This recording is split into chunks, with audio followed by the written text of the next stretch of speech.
When you hear the name Rosicrucian, what comes to mind? Probably ancient secrets, right? Hidden masters, timeless wisdom. It's a legend that's captivated people for centuries. But what if I told you the real story isn't about some ancient mystery? What if it's actually about modern political intrigue, a failed revolution, and a myth so powerful it just took on a life of its own?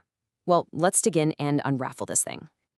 So, our story kicks off in the early 17th century. Picture this. All of a sudden, these mysterious pamphlets start showing up all across Germany.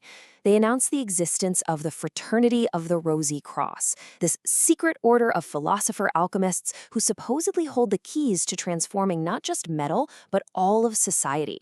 Europe was buzzing. I mean, everyone wanted to know, who are the Rosicrucians? And maybe more importantly, were they even real? This whole phenomenon just exploded in the span of 3 years, all thanks to three key texts. First, you have the Fama, which basically means the rumor, and it tells the story of the founder, Christian Rosenkreuz. Then comes the Confessio, the confession, which lays out their whole philosophy. And finally, the Chemical Wedding, which is this bizarre, amazing, allegorical novel. These three books, that's it. They created the entire Rosicrucian craze from scratch. But was this the work of some ancient brotherhood, or was it something else entirely? To really get to the bottom of this, we've got to look at the work of historian Frances Yates. She argued that this wasn't just some literary or spiritual thing. No, she uncovered a fascinating political plot hiding right there in plain sight. Now, check out the timing here, because this is where it gets really interesting. Just 1 year before that first manifesto appeared, a huge political event went down. Frederick V, a German prince, married the English princess Elizabeth Stuart.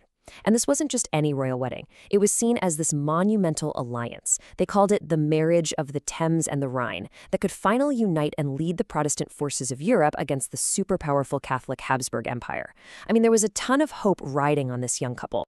So here's the crucial point. The Rosicrucian manifestos weren't just mystical texts. They were propaganda. Yep. They were designed to whip up intellectual and spiritual excitement around Frederick and his court. They were promoting his cause as the dawn of a new, enlightened, Hermetic golden age for all of Europe. It was a brilliant and honestly a pretty audacious political religious project. But where did these radical ideas, this mix of alchemy, mysticism, and political reform, even come from? Well, the trail leads us away from Germany and back a generation, to England, and to a single, massively influential figure at the court of Queen Elizabeth I.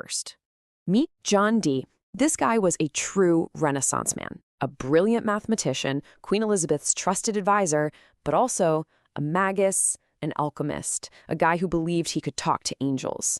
He developed this unique philosophy that blended cutting-edge science with deep esoteric mysticism, and he packed it all into his incredibly dense 1564 work, the Manus Hieroglyphica. So how in the world did the ideas of an English magus become the heart of a German political movement? Let's just trace the path. Dee's influence first spread from England when he traveled to Prague, to the court of the Holy Roman Emperor Rudolf II, who was, by the way, a huge patron of the occult. From there, his ideas got picked up by a circle of intellectuals in Tübingen, Germany, and this is the very group believed to have written the manifestos. His philosophy was basically the intellectual fuel for the entire Rosicrucian project. And we have a smoking gun. Seriously, this isn't just a theory. There is direct visual proof. This symbol right here, that's John Dee's personal hieroglyph, the Monas. He designed it to represent the unity of the entire cosmos. And where does it show up, decades after he created it? Bam! Right on the title page of the third Rosicrucian manifesto, the Chemical Wedding. You just can't deny it. That is proof of a direct intellectual line from Dee to the Rosicrucians. So the stage was set for a new golden age, right? Fueled by esoteric philosophy and political ambition. A grand Protestant alliance was ready to reshape Europe. But this enlightened dream, well, it was about to collide with the brutal reality of war. In 1619, Frederick accepted the throne of Bohemia, which was a direct challenge to the Habsburg Emperor. It was a bold move, a real gamble, and it ended in total disaster. A year later, his forces were absolutely crushed at the Battle of the White Mountain, just outside Prague. His reign lasted for barely a single winter, earning him the tragic nickname, the Winter King. And the defeat was absolute. Frederick and Elizabeth had to flee into exile. The entire political project they represented was destroyed. And just as suddenly as it had appeared, the Rosicrucian Enlightenment was snuffed out. The manifesto stopped, their authors went silent, and the mysterious fraternity that had set Europe on fire just vanished. For over a century, the Rosicrucian story just goes cold. The original movement was dead. But the myth it created, that was way too powerful to stay buried forever. So now let's jump way forward to the 18th century and see how this myth got a second life. So after more than 150 years of silence, the name Rosicrucian pops up again in Germany.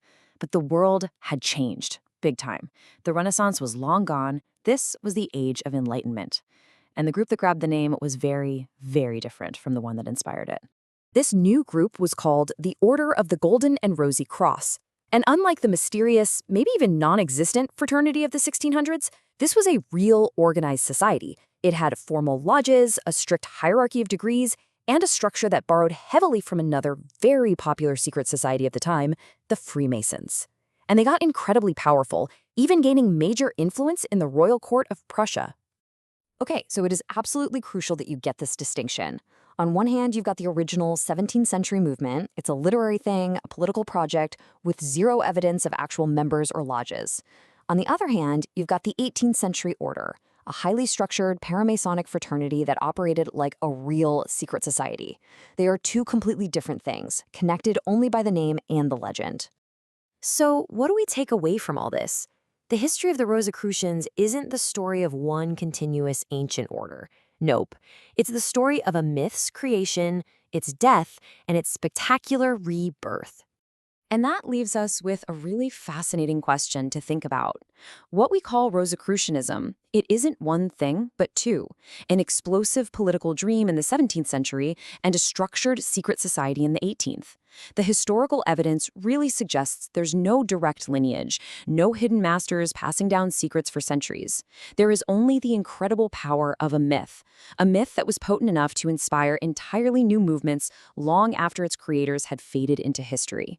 But maybe the most fascinating part of his whole legacy is where the ideas went next. Some historians argue that after the political project in Germany collapsed in 1620, those ideas didn't just die out. They say they flowed back to England, where they helped create the intellectual climate that would give rise to another, even more famous secret society, Freemasonry. Just think about that. The failed revolution of the Rosy Cross may have inadvertently planted the seeds for the world's most enduring fraternity. Now that's a legacy.